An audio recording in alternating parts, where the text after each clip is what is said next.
Shalom, shalom, friends. It's so good to be with you this afternoon. We have a moment where there is no rain here today, and the sun has come out, and a beautiful, although warm day that we have in front of us. So, just a few things that are on my mind.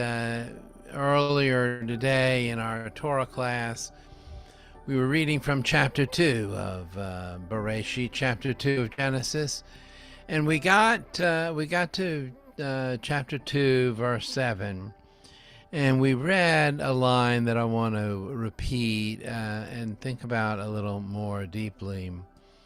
For there we read, Vayitzer Adonai Elohim, and God formed or created, like this would be like drew, like drawing, created et Adam, the man, afar min ha'adama, from the dust, afar is dust, from the dust of the earth, vayipach be'apiv, and he blew into his nose, into his nostrils, nishmat chaim, the breath of life, and the result was lenefesh chaya, the man became alive. So it's a really remarkable description, very different from the description in Genesis chapter 1 of the creation of man. I mentioned this morning that it was a kind of intimate act here of God and man together in a very intimate moment. But a few other things have come to my mind, and that is that this breath that we call nishmat chaim, this breath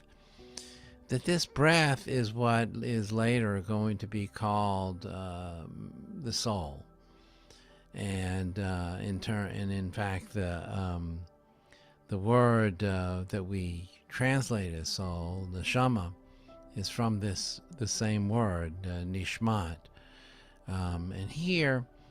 The soul is the animating, or this nishmat chaim, it's the animating factor for a human being. I mean, human being is just a lump of clay, a lump of dirt. But once it has a soul, once it has God's breath that has been blown into it, then it becomes, as the text tells us, it becomes alive. It becomes a living soul. Is a lenefesh chaim, uses that same word, soul, a living soul. And it seems to me that this is really interesting for a number of reasons.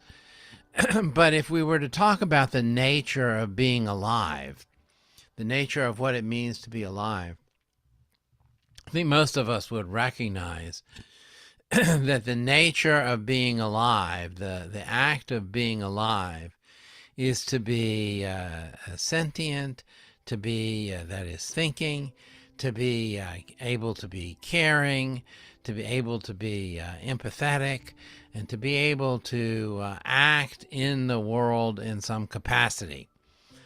Without those things, we are essentially just a lump of clay. We're just we're nothing. And so this breath of God is what makes us more than clay and also more than an animal. It was pointed out today that that God is not going to breathe his breath of life into the animals. God will create the animals, but they don't get this breath of life. That's because they're not conscious in the way we are, and they're not affecting and reacting exactly in the same way as human beings are able to act in the world. The rabbis were fascinated with this idea of a soul, and throughout the Torah commentaries, there's lots of references. In other places in the Bible too, references to the Spirit of God, Ruach Elohim, the breath of God. Moses is Ruach HaKodesh, has the Holy Spirit in him. These same words come over and over again, and refer to this something about breath, something about wind.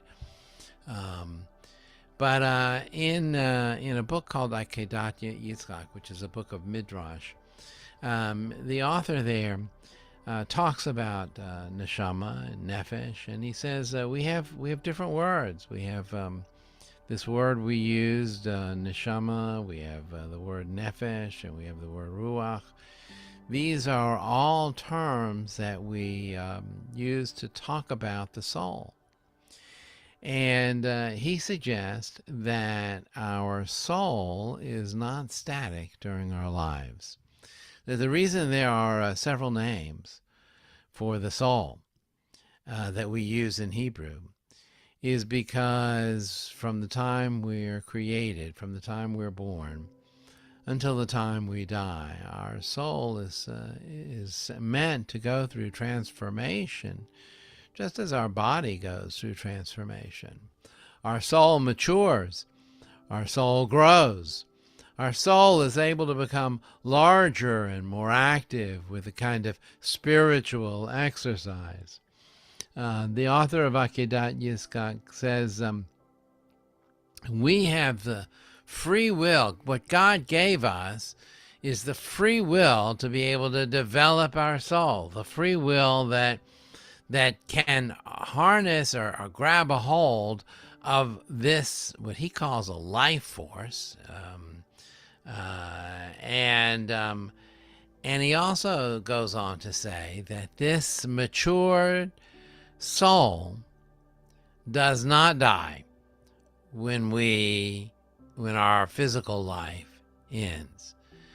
For him, this soul that grows and takes on our personality and becomes a part of us, this survives the flesh. He says he uses the term, it survives the flesh at the time that the body dies. Perhaps many of us have felt the presence, the personality, the advice of those who are no longer alive in this world. Maybe some of us have had the experience of insight from relatives, friends, parents, who no longer are physically present in our world, but who are with us in a kind of spiritual existence. Perhaps what Akedat Yitzchak wanted to tell us is that life is not so easily explained, that this nefesh, this soul, is just as eternal as God is eternal. It's just as permanent as a rock or a stone, which are other names for God. And once developed, continues to live on, and perhaps even is able to give insight, inspiration, and strength to those to whom this soul is connected. It's a fascinating topic, and one that we'll continue to explore as we travel through the book of Genesis, that I believe in various ways wants to look into this phenomenon. We're going to conclude our time together with the Mourner's Kaddish. And so we invite you to to join us. Yitgadal v'yitgadash Shemei Rabam. Bi'alma divra kirite v'yamlich malchute. B'chayechon v'yamechon v'chayei d'chol Beit Yisrael. B'agalav v'izman kariv v'imru amen. Yehi Shmei Rabam v'varach li'olam li'amei amayam. Yitbarach v'yishtabach v'yitbawar v'yitramam v'yitnaseh. V'yidadar v'yidaleh v'yidalal Shemei d'kudisham barichu.